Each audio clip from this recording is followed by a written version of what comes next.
반지의 제왕이라고 하는 유명한 영화가 있죠. 원래는 이제 소설에서 비롯된 영화인데요. 이 소설을 지은 톨킨스라고 하는 사람은 유명한 이제 기독교인이기도 하면서 또 영문학자이기도 하면서 소설을 쓴 사람입니다. 그래서 우리 기독교적인 신학을 통해서 이 영화나 책을 읽어봐도 여러 성경적 원리를 발견할 수 있다는 점에서 아주 저희들이 좋아하는 그러한 소설, 영화가 되겠는데요. 이야기가 이렇게 시작을 하죠. 절대적 힘을 가진 반지가 발견이 되었습니다. 사악한 세력은 그 반지를 손에 넣어서 세상을 지배하려고 하는데 선한 사람들이 힘을 모아서 그것을 영원히 파괴하려고 합니다. 문제가 있는데 이 반지는 그냥 아무렇게나 파괴할 수가 없고 반드시 한 장소에 가지고 가야 하는데요. 그 반지를 운반할 자가 세상에 오직 한 사람뿐이었다는 거죠. 이것이 워낙에 강력한 힘을 주니까 그 반지를 손에 넣으면 사람들이 욕심을 내고 그 반지를 자기를 위해서 사용하려고 하는 생각이 들도록 하기 때문인데 오직 한 사람만 그러한 욕심에서 자유로운 사람 있죠. 프로도라고 하는 난쟁입니다. 칼을 잘 쓰는 사람도 아니고 힘이 아주 강한 그런 사람도 아닌데 호빗으로 불리는 난쟁이 프로도만 그 반지를 운반할 수 있는 자격과 능력을 가지고 있었습니다. 자, 그러나 프로도의 입장에서는 이게 보통 일이 아닙니다. 자기는 무슨 힘이 없거든요. 그 영화를 보신 분들은 아시겠습니다만 아주 끔찍한 짐승들이 등장하는 그러한 일을 겪게 될 것이 뻔한데 너무나 평범한 호빗인 자기 입장에서 이거 보통 일이 아니거든요. 그래서 마법사인 간달프에게 하소연합니다. 반지가 저에게 오지 않았더라면 이런 일이 일어나지 않았으면 좋을 텐데요. 걱정입니다. 이렇게 하소연을 해요. 이 말에 간달프가 다음과 같이 대답합니다. 이 소설 전체에 걸쳐서 가장 중요한 주제를 우리에게 알려주는 건데 살다 보면 누구나 그런 일을 겪게 된단다. 하지만 그건 우리가 결정할 수 있는 게 아니지. 그건 우리가 결정할 수 있는 게 아니야. 우리가 결정해야 할 것은 오직 우리에게 주어진 시간 동안 무엇을 할 것인가 하는 것뿐이란다. 이런 말을 해줍니다. 여러분, 이게 인생이죠. 인생에서 우리가 선택할 수 있는 게 몇 가지나 될까요? 우리가 우리 부모님을 선택하고 태어난 것도 아니고 우리가 우리의 자녀를 선택해서 세상에 태어나게 한 것도 아니에요. 직장이나 여러 공부나 보면 우리가 선택한 것처럼 보이지만 많은 경우는 우리는 그냥 등 떠밀려서 어쩔 수 없이 그 일을 하게 되는 것이 참 많이 있단 말이에요. 그와 같은 일에 있어서 우리가 할 수 있는 것이라는 건 우리가 그 일에 선택받았다라고 하는 사실을 인정하고 받아들이면서 최선의 노력을 다해 우리에게 맡겨진 책무와 그 일을 감당하기 위해 노력하는 거예요. 그게 인생이에요. 그렇게 인생은 선택하며 살아가는 것이 아니라 하나님이 우리를 선택하셨다라고 하는, 달리 말해 우리는 선택된 자라고 하는 사실을 기억하고 하루하루를 소망 중에 믿음 중에 때로는 영적인 전쟁과 인생이 뒤집어질 것 같은 혼란 중에 살아가게 되는 것이죠. 에스겔에게도 이런 일이 찾아왔습니다. 그때 그의 나이가 30살이었고요. 바벨론에 끌려온 지 5년이 되었을 때였습니다. 오늘 본문 17절 보시죠. 그의 사명을 알려주는, 그의 책무를 알려주는 말씀인데, 인자야, 내가 너를 이스라엘 족속의 파수꾼으로 세웠으니 너는 내 입의 말을 듣고 나를 대신하여 그들을 깨우치라. 인자야, 너 파수꾼이 되었으니 사람들을 깨우쳐라. 이렇게 말씀하셨어요. 파수꾼이라고 하는 것은 영어로는 watchman이죠. 히브리어로는 초페라고 하는 단어를 쓰는데 말 그대로 지켜보는 사람이에요. 이 사람이 하는 일은 자기 위해서 지켜보는 거예요. 일반적으로는 높은 망루나 성벽, 아니면 높은 산에 올라가서 성을 공격하는 자들이 없는가 살펴보는 거죠. 그리고는 침입이 있을 때는 성 안에 있는 사람들, 자기가 지켜야 하는 사람들을 향해서 알리는 그런 역할을 하는 것입니다. 그러면 파수꾼으로 부름받은 에스겔은 누구를 봐야 하는 걸까요? 그가 이스라엘의 파수꾼이라고 했는데 그는 이미 바벨론에 끌려온 포로 입장입니다. 나라는 점점 망해가고 있어요. 애굽을 보라는 것인가요? 아니면 망해버린 아수르의 부흥을 보라는 건가요? 아니면 얼마 지나지 않아서 이제 페르시아 제국이 등장하게 될 텐데 그런 국제 정세를 살피라는 거예요? 그거 아니에요. 파수꾼인 에스겔이 봐야 하는 존재는 둘입니다. 첫째는 하나님이세요. 그렇습니다. 에스겔은 하나님께서 징계하시는 손을 들지는 않으시는지, 그래서 더 큰 심판이 유대인들에게 내려지지 않는지를 지켜봐야 했습니다. 바로 그렇기에 17절 하반절에 기록된 것처럼 하나님의 말씀을 귀 기울여 들어야 했습니다. 그렇죠? 다시 17절 보시겠어요? 인자야, 내가 너를 이스라엘 족속의 파수꾼으로 세웠으니, 자, 처음 말씀이 뭐예요? 너는 내 입의 말을 듣는 게 문제예요. 파수꾼은 자기 방식대로 하는 게 아니에요. 하나님 말씀을 듣고 나를 대신해서 그들을 깨우쳐라. 하나님의 메시지를 전해야 되는 것이죠. 둘째, 에스겔은 누구를 봐야 했을까요? 이스라엘 백성들을 깨우치기 위해 이스라엘 백성들을 봐야 했습니다. 깨우친다라고 하는 말로 번역되는 히브리어 단어는 기본적으로 경고하다, 빛을 비추다, 위험을 알려주어 주의를 주다라는 말이 되겠습니다. 그러니까 파수꾼 에스겔이 해야 하는 사명은 다가올 위험과 심판을 이스라엘 사람들에게 알려주는 것인데, 오늘 본문에서 이들의 두 종류의 사람들이 나와요. 죄인들이 나오고 의인들이 나옵니다. 죄인들로 하여금 너 그렇게 살면 안 돼, 너 그렇다가 망해, 하나님의 큰 진노가 임할 거야 라고 알려줄 사명과 함께 의인들을 향해서도 그 의로움을 유지하고 교만하지 않으며 하나님이 주신 사명대로 살아야 함을, 의인이라 할지라도, 의인으로 인정받았다 할지라도 사람의 의로 구원받는 것이 아니라 하나님의 의를 통해 구원받는다라고 하는 사실을 일깨워주라고 하는 사명을 갖게 됩니다. 여러분, 이거 굉장히 중요해요. 오늘 제가 사실은 이제 전도 설교를 하기 위해서 본문을 이제 하나님이 주셨다고 믿는데, 그런 점에서 뭐 깊게 들어가지 않겠는데요. 여러분, 제가 수차례 말씀드리는 게 있어요. 교회의 역할은 뭐예요? 교회의 역할, 성도의 역할은 뭐예요? 목사가 할 일은 뭡니까? 특별히 재직들이 할 일은 뭐예요? 예수 안 믿는 사람을 예수 믿게 하고 예수 믿는 사람을 더 잘 믿게 하는 거예요. 다시 말씀드릴게요. 교회의 사명은 매우 심플하게 말씀드릴 수 있어요. 예수 안 믿는 사람을 예수 믿게 하고 예수 믿는 사람을 탁월하게 믿도록 도와주는 거예요. 근데 이제 현대교회에서 이 두 번째가 사실 잘 안 돼요. 첫 번째도 잘 안 돼요. 전도가 참 힘든 것도 있지만 예수 믿는 사람을 탁월하게 믿는데 많은 교회가 실패하고 있어요.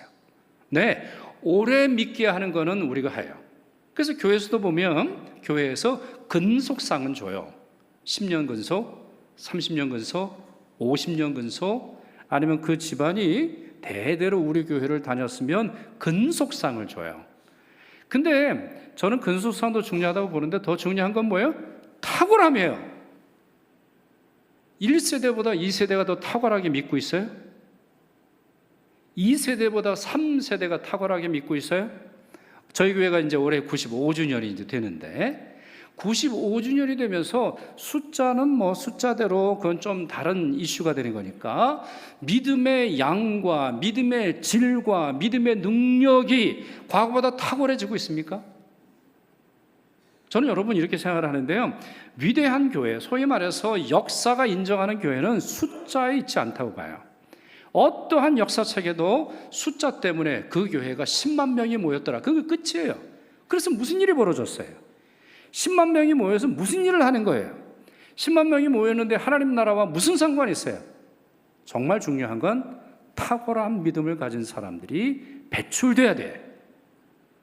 그래야 그 교회가 하나님이 주목하시는 교회고 그 시대에 아주 귀하게 쓰임받는 거예요. 다시 정리해서 말씀드릴게요. 교회 역할은 뭐예요? 예수 안 믿는 사람을 예수 믿게 하고 예수 믿는 사람을 잘 믿도록 도와줘야 돼요. 오래 믿는 걸로 자랑하지 마세요. 잘 믿는 걸로 자랑하셔야 돼요. 그러기 위해서 우리가 정말 많은 노력을 기울여야 하는 것인데 바로 에스겔이 갖고 있는 파수꾼들의 사명으로서 그렇다라는 거예요. 그래서 죄인들을 향해 돌아서라 이렇게 말씀을 전했고 의인들을 향해서는 계속 그렇게 겸손하게 살아라 전해야 했던 것입니다. 자, 그런데요, 오늘 본문은 이 책무만 아니라 이 책무를 다하지 않았을 때 파수꾼으로 부름받은 에스겔에게 돌아올 책임이 매우 무섭다라고 하는 사실을 강조하는 본문이 되겠습니다. 자, 본문 18절, 19절 제가 다시 한번 읽겠습니다. 가령 내가 악인에게 말하기를, 여기서 나는 이제 하나님이시죠. 하나님께서 악한 자를 향해서 말하시는데 너는 꼭 죽으리라 할 때에 내가 깨우치지 아니하거나 말로 악인에게 일러서 그의 악한 길을 떠나 생명을 구원하게 하지 아니하면, 너 아무것도 안 하면 그 악인은 그의 죄악 중에서 죽으려니와 내가 그의 핏값을 내 손에서 찾을 것이요, 내 손에서 찾을 것이요, 내가 악인을 깨우치되 그가 그의 악한 마음과 악한 행위에서 돌이키지 아니하면 그는 그의 죄악 중에서 죽으려니와 너는 내 생명을 보존하리라. 자, 이 말씀이 책무만큼이나 중요한 말씀이 되겠습니다. 좀 어떻게 보면 억울해요. 죄를 지은 건 그 사람이고 지옥에 가야 할 사람도 그 사람인데 하나님의 메시지, 하나님의 말씀을 전하지 않았을 경우는 그 책임, 그 핏값, 그 저주를 누가 당한다는 거예요? 파수꾼이 당하게 된다는 것이에요. 그런 점에서 파수꾼의 침묵은 중립적 행동이 아니에요. 파수꾼의 게으름 아니면 파수꾼의 태만은 용납할 수 없는 죄가 되는 것이죠. 자, 이것이 바로 오늘의 말씀입니다. 파수꾼으로 부름받은 사람은 하나님의 말씀을 잘 들어야 하고 죄인을 향해서, 의인을 향해서 하나님의 뜻과 계획과 섭리와 하나님의 행동 알려주어야 하는데 그 일에 실패하고 게으르거나 태만하게 되었을 때는 그 책임을 누가? 파수꾼이 짊어지게 된다는 것이에요. 자, 그렇다면 조금 더 근원적인 것을 살펴보죠. 하나님은 왜 이렇게 하시는 거예요? 아니, 죄인들 그냥 한 칼에 날려보시는 게 낫지 않을까요? 굳이 뭐 하러 기다리십니까? 그냥 바로 지옥으로 떨어지도록 하시면 얼마나 좋겠어요? 의로운 사람들만 이 세상에 나누면 세상이 얼마나 행복해지겠습니까? 그게 우리의 생각인데 하나님은 왜 무거운 경고의 책임을 파수꾼에 돌리실 정도로 이렇게 파수꾼을 통해 하나님의 말씀을 전하려 하실까요? 그 이유는 뭐예요? 그들을 살리고자 하시기 때문이에요. 그들을 구원하고자 하시려는 마음 때문이라는 것입니다. 자, 바로 그 사실을 21절에서 우리는 느낄 수 있는데, 그러나 내가 그 의인을 깨우쳐 범죄하지 아니하게 하므로 그가 범죄하지 아니하면 정령 살리니, 누가 살아요? 그 의인이, 그 죄인이. 이는 깨우침을 받음이면 너도 내 영혼을 보존하리라. 이 말씀에서 느낄 수 있습니다. 정령 살리니, 정령 살리고 싶으시다는 말이죠. 시간이 흘러서 에스겔은 이 사실을 이후에 더 명확하게 깨닫습니다. 에스겔서 33장 보시죠. 같이 있습니다. 너는 그들에게 말하라. 주 여호와의 말씀이니라.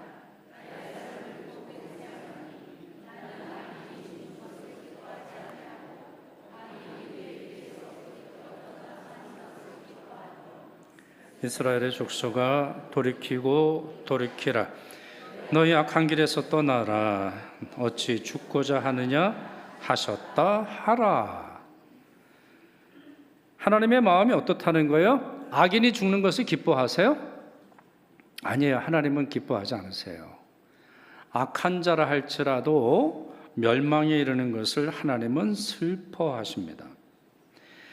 에스겔 선지자가 활동하던 시대를 잠시 말씀을 좀 드려보죠. 이때 남유다의 멸망의 시기와 일치합니다.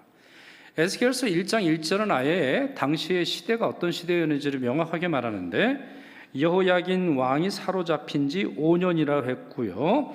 이때는 유다의 마지막 왕인 시드기야가 통치할 때이며, 에스겔서 3장을 기준으로 할 때 7년 후 이제 예루살렘 성벽과 예루살렘 성이 완전히 파괴될 정도로 멸망당할 위기에 있었습니다. 그래요. 저는 이렇게 생각하는데, 망할 만하니까 망한 거예요.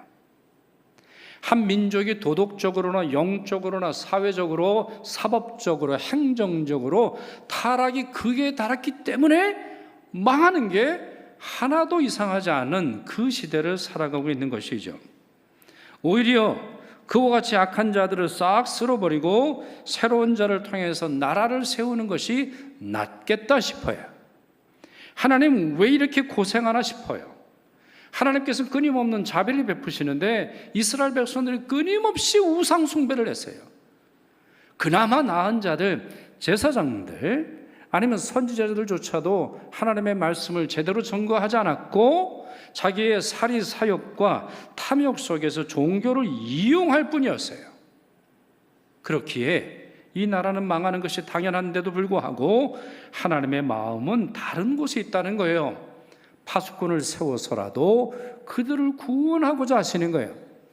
파수꾼에게 강력한 책임을 부여하셔서 네가 만약에 그와 같은 것을 증거하지 않을 때, 내 뜻을 증거하지 않을 때 나는 그 핏값을 너에게 찾을 거야 말씀하실 정도로 이스라엘 백성들을 살리고 싶으신 것이죠. 그러니 파수꾼 에스겔은 하나님의 마음을 이해하고 억지로 하는 게 아니라, 억지로 하나님 난 너무 싫은데 그냥 이스라엘 사람들에게 적당히 선포하고 적당히 구원의 메시지를 선포하는 것이 아니라 이 간절한 그들을 살리고자 하시는 하나님의 마음을 이해하고 그 마음에 따라 적극적으로 구원의 길을 증거해야 했던 것이죠. 자, 그러니 하나님의 진심을 아는 파수꾼은 어떻게 행동해야 할까요? 자, 이미 읽은 21절 말씀 다시 보시죠. 자, 이 말씀을 통해서 우리가 이 질문에 대한 대답을 할 수 있으리라고 생각을 하는데, 그러나 내가 그 인을 깨우쳐 범죄하지 아니하므로 그가 범죄하지 아니하면, 자, 그 다음 내용을 보세요. 정령 살리니 이는 깨우침을 받음이며, 그 다음 뭐라고 되어 있어요? 너도 내 영혼을 보존하리라. 그러니까 간단히 말하면 뭐예요? 그렇게 해서 그 사람도 살고 너도 살아라. 그 사람 살려서 너도 살아라. 그 사람 죽는 거 많이 쳐다보고 멸망의 길로 가는 거 그냥 놔두지 말고 그 사람 살려서 너도 살아라. 저는 이 말씀에서 생명의 연대가 무엇인지 발견할 수 있다고 생각을 합니다. 달리 말해서 파수꾼과 그가 지켜야 하는 백성들 사이에 생명의 끈이 서로 연결되어 있다는 말이죠. 이들이 함께 살거나 함께 죽거나 그 길밖에는 없다라고 하는 것입니다. 에스겔보다 약 110년에서 한 120년 후대의 일입니다. 페르시아 제국으로 정권이 바뀌었어요. 이스라엘이 몰살 위기를 겪었죠.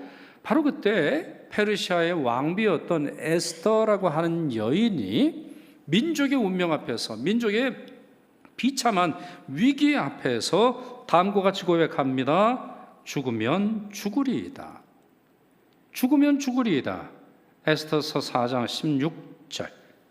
즉 생명의 연대를 고백했다는 것입니다. 그렇게 에스더는 민족 없이 자기만 사는 길이 아니라 민족과 함께 살든지 민족과 함께 죽든지 생명의 연대, 생명의 끈을 이어서 함께 살고자 하는 모습을 고백했던 것이죠. 요즘 미국의 백악관에서도 초청을 받기도 하고 대통령의 초청을 받기도 한 유명한 한 청년이 있습니다. 올해 이제 7월 25일이에요. 아직 한 달이 채 지나지 않았는데 미국 서부지역 캘리포니아의 산타크루즈라고 하는 아주 유명한 해변이 있습니다. 그 중에서 시 브라이트라고 하는 곳이 있는데 이때 하루아침에 갑자기 2m에서 3m 되는 거센 파도가 몰아쳤어요. 근데 마침 그 해변에서 놀던 10살 된 소년 아이가 발을 좀 잘못 디뎌서 소용돌이 물살을 만드는 이안류에 휩쓸려 바닷속으로 끌려가는 중이었습니다. 이게 여러분 동영상에 보면 나와 있거든요. 그래서 미국의 TV 아니면 BBC, 영국 TV에도 이 장면이 동영상에 그대로 올라와 있어요. 저도 그걸 봤더니 보통 위험한 게 아니에요. 파도가 얼마나 센지 몰라요. 근데 아주 맑은 날이라서 사람들이 이 파도가 얼마나 위험한지를 인식하기 어려웠으리라고 보는데, 자, 이 아이가 이제 이 소용돌이 물살에 빠져서 바닷속으로 끌려가는 중에 라이더 윌리엄스라고 하는 한 청년이 16살이고요. 이 청년이 신참 안전 요원이에요. 그러니까 그날 처음인지 아니면 올해가 처음인지는 모르겠습니다만 이 윌리엄스라고 하는 이 친구가 바다에 뛰어들어요. 그래서 그 10살 아이를 딱 잡습니다. 근데 파도가 너무 세니까 라이더까지도 삼켜버릴 만큼 사나웠는데 그와 아이가 함께 거대한 파도에 처박히고 다시 일어서고 점점 힘이 빠지는 상황이 영상에 고스란히 담겨 있습니다. 그런데 그 상황 속에서도 라이더 윌리엄스는 그 아이를 놓치지 않았어요. 어떻게 보면 놓고 자기라도 살아야 할 것 같은 그러한 절체절명의 순간인데 손을 놓는 순간 아이가 물에 빠져 죽으리라는 것을 그는 잘 알고 있었어요. 사투를 벌입니다. 그리고 사투 끝에 정신을 잃은 아이를 품에 안고 해변으로 걸어 나왔습니다. 아이도 살고 자신도 살았어요. 이런 일을 하는 사람은 우리가 뭐라고 불러요? 라이프 가드라고 불러요. 생명을 보호하는 자라는 말이죠. 그렇습니다. 라이프 가드는 어떻게 일합니까? 죽음의 문턱까지 간 사람들에게 그들을 살려나기 위해 자기 생명까지도 포기할 수 있는 사람입니다. 굳이 영어로 표현해 볼까요? Life giving.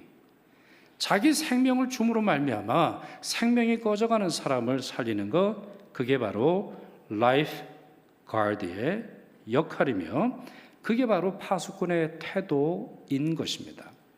그저 직업적으로 하나님의 말씀을 전하는 것이 아니라 죽어가는 생명을 위해서 자기의 목숨까지 내어주는 그와 같은 열정이 필요하다는 것이죠. 죄인들에게는 이것이 없습니다. 죄인들의 큰 특징이 바로 이와 같은 열정이 없다는 거예요. 가인이 동생을 죽인 후에 하나님께서 동생을 찾자 이렇게 반문하지요. 내가 내 아우를 지키는 자니까? 내가 내 아우를 지키는 자이니까?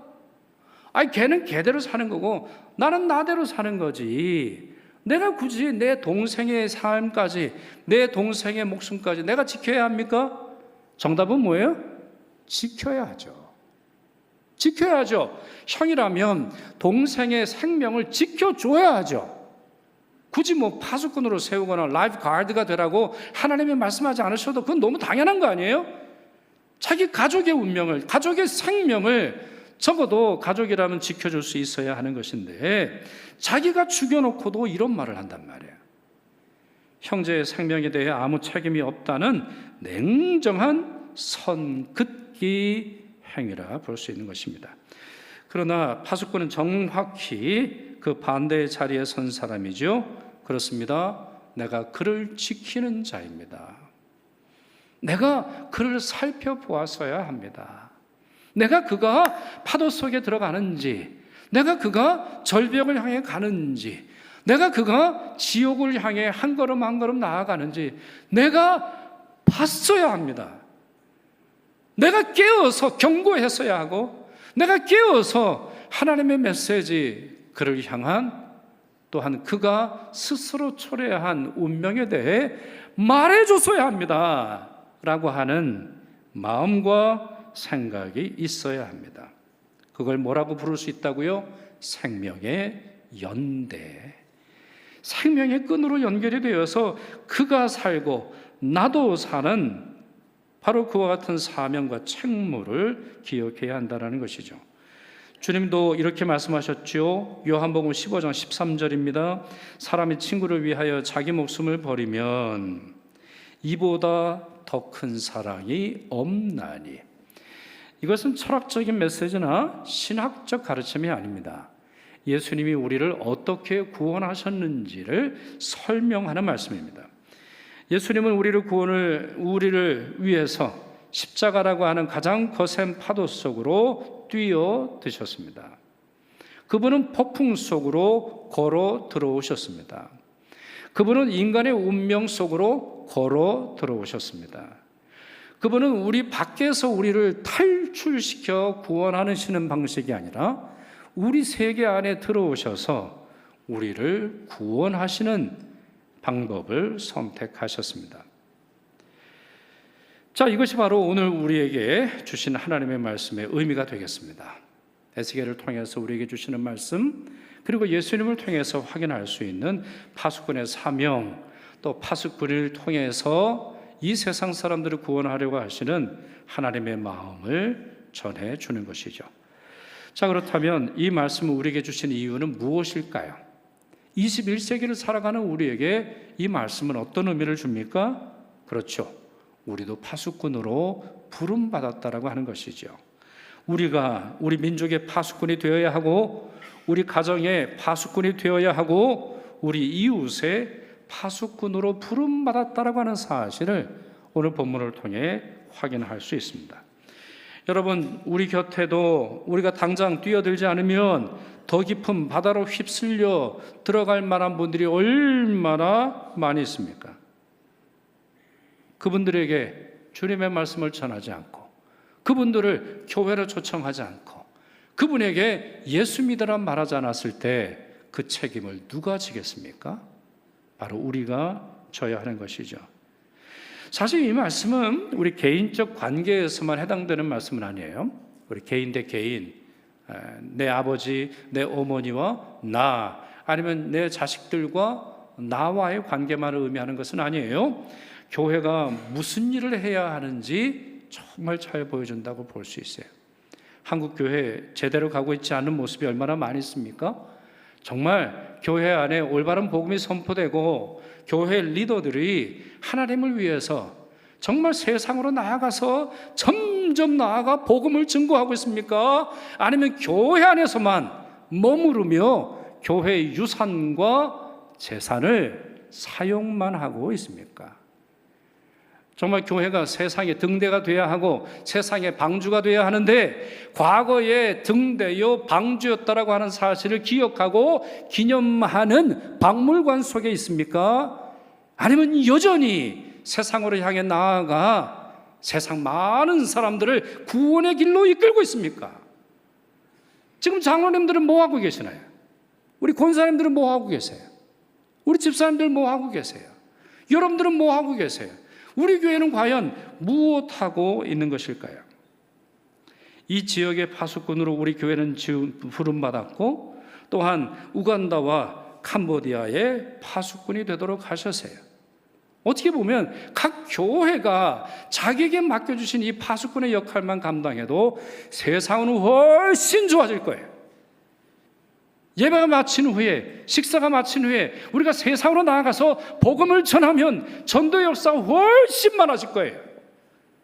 그런데 정말 많은 교회가 예배한 후에 자기들끼리만 행복하게 지내느라, 자기들끼리만 시간을 보내느라, 교회가 갖고 있는 아름다운 유산을 오직 자신들을 위해서 사용함으로 말미암아 파수꾼의 사명은 다 잊혀지고 과거에 파수꾼으로서의 기억만 남은 교회가 얼마나 많이 있느냐는 거예요.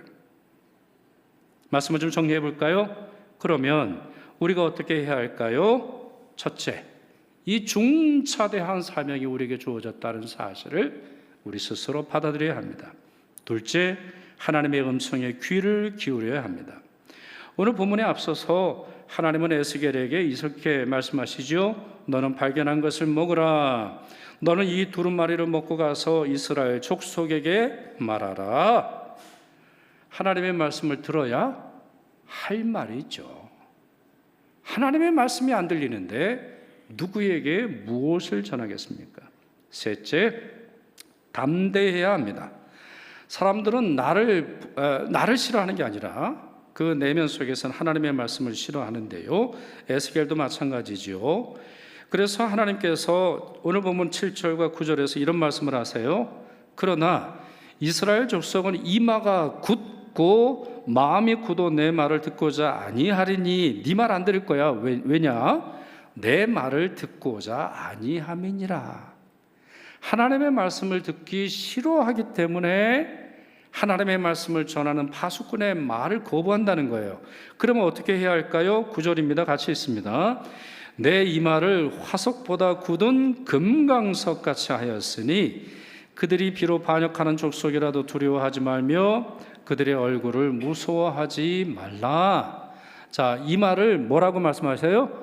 화석보다 굳은 금강석같이 하였으니, 여러분 화석 보신 적 있으세요? 화석 만져보신 적 있으세요? 무지하게 단단합니다. 그래서 이 말씀을 굳이 제 방식으로 표현해 보면 네 이마를 기스가 안 나도록 만들어라.